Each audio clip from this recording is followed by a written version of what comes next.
if ever there was an argument to be made that there's too much money sloshing around in college football, heck, if you wanted to make a philosophical argument promoting communism, one of the places you would start is looking at college football and saying, here is a textbook example of the abuses of capitalism.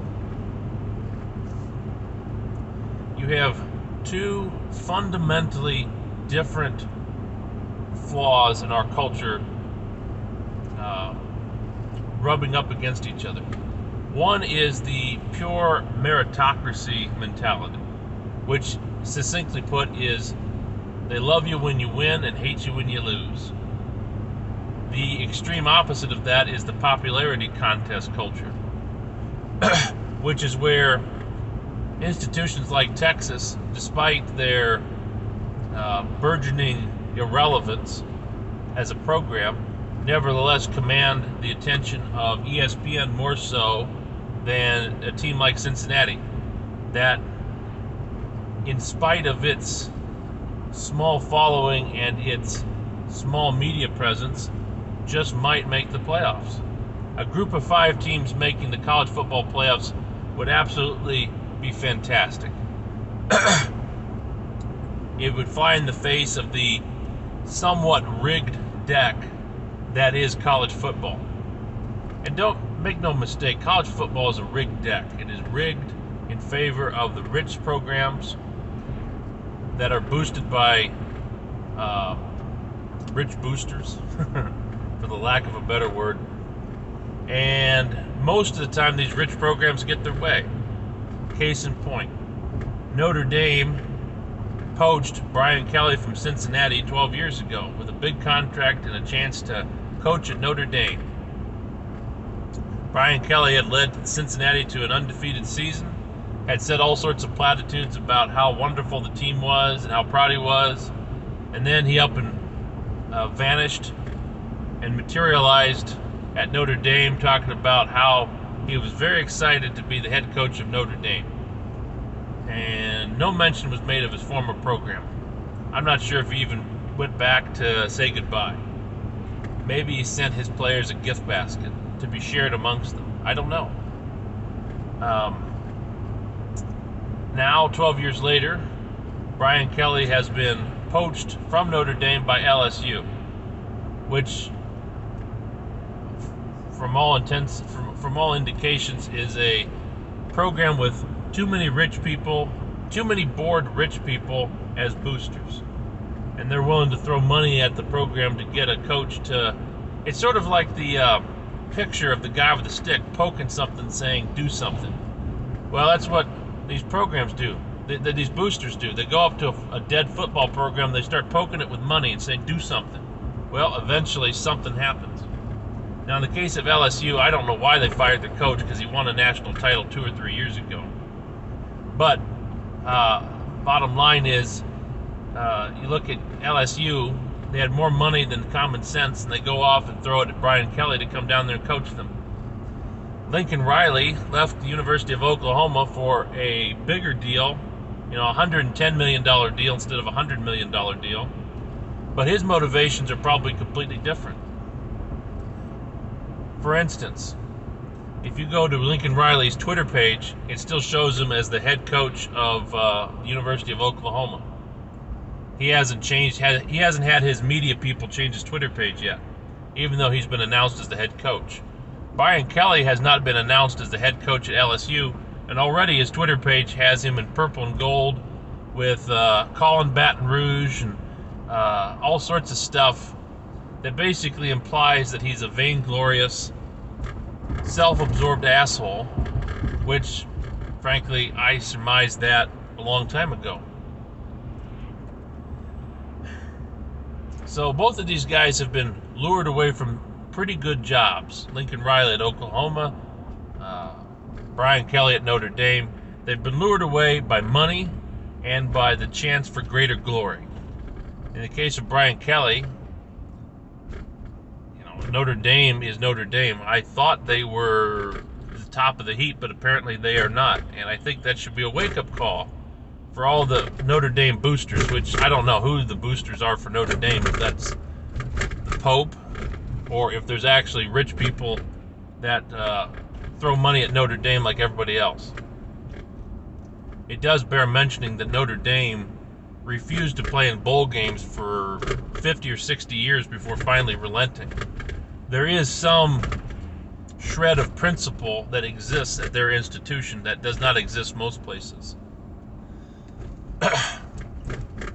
Lincoln Riley went to USC, frankly, to avoid being at Oklahoma when they go to the SEC.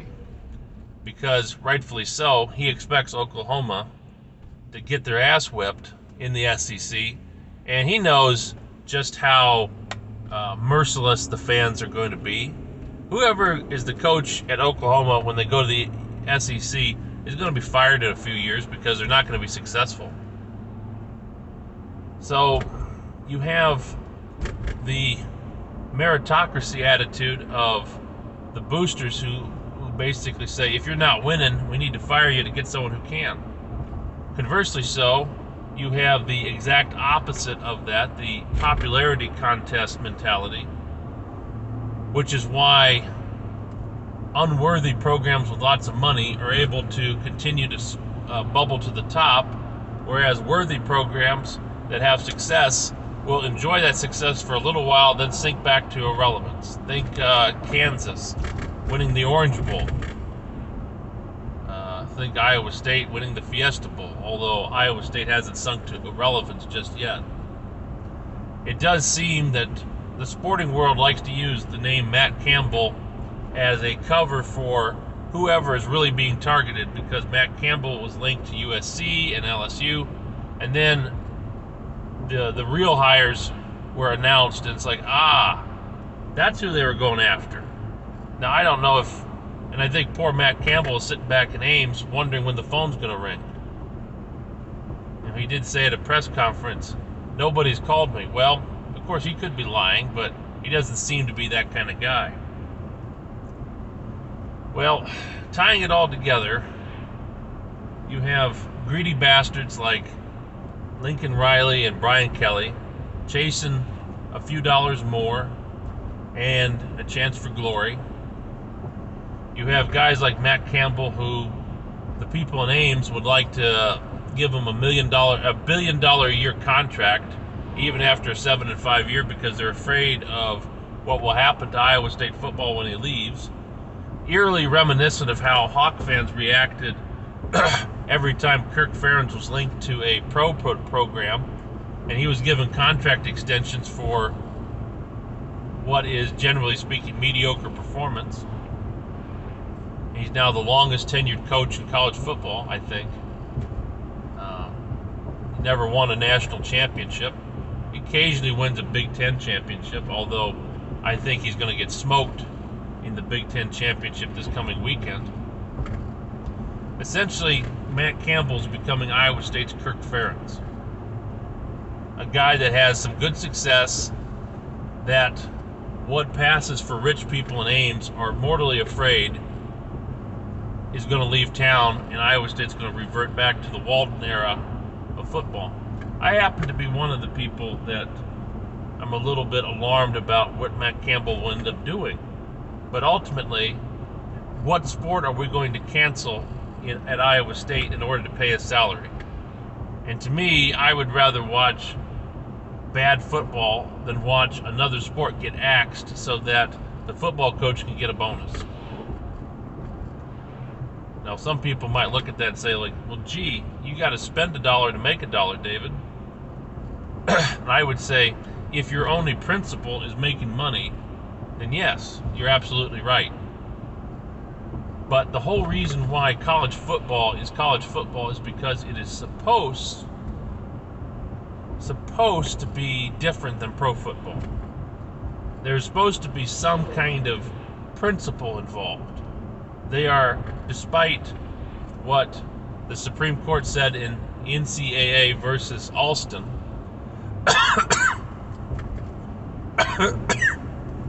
excuse me, college athletes are supposed to be amateurs. Now, the Supreme Court rightly called bullshit on the whole idea of the NCAA being a nonprofit institution, he'd recognize that college football is a business, and thusly the players have a right to make money from their participation in that business.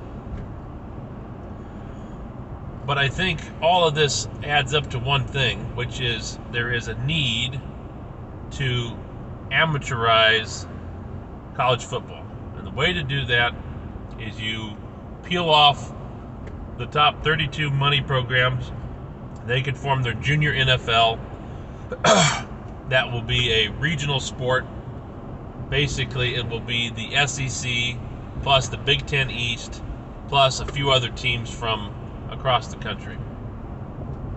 And the rest of the country will have what will become Group of 9 football. Basically, everybody that didn't make the cut into the Super League.